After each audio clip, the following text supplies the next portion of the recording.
حضرت مغیرہ بن شعبہ رضی اللہ تعالیٰ عنہ کو فاروق اعظم رضی اللہ تعالیٰ کے دور میں جو سپہ سالار تھا غالباً یزدگرد ایرانی فوج کا، اس نے کہا جاؤ سفیر کو بھیجو، ان کو بھیجا تو آپ گئے اور سیدھا جو ہے وہ تخت پہ چڑھ کے بیٹھ گئے اور یزدگرد کے ساتھ ٹول آ کے بیٹھ گئے، موڑا موڑا۔ اب ان کے نزدیک تو یہ بہت بڑی گستاخی ہے، اس نے بڑا زرق برق لباس اور بڑا یہ وہ، تو اس نے کہا ان کے درباریوں نے کہ یہ تو بڑی توہین آپ نے کر دی، ہمارے یہ نیکسٹ شہنشاہ ہے جس کے ساتھ تم ٹوکے کے بیٹھ کے ہو۔ اور انہوں نے کوئی سخت جملے بھی بولے کہ یہ گڈریے، یہ فلاں، یہ ڈمکان جو ہیں۔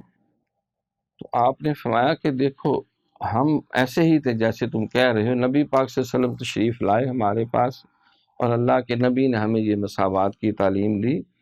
اسلام میں یہ نہیں کہ خدا بن کے بیٹھ جائے، باقی سارے جو ہے وہ پجاریوں کی طرح دائیں بائیں جو ہیں اس کے عواری بن کر۔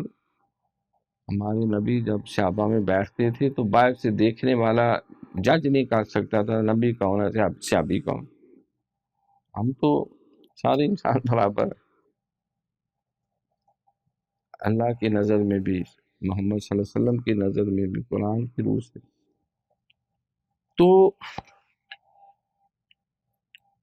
آفات فقیر اس عمل میں بے اختیار ہے، تو آپ نے بالکل کوئی پرواہ نہیں کی جہانگیر کیا کہے گا کیا ہوگا، جائے بھاڑ میں، شریعت مصطفیٰ صلی اللہ علیہ وسلم اس کی حفاظت ضروری ہے۔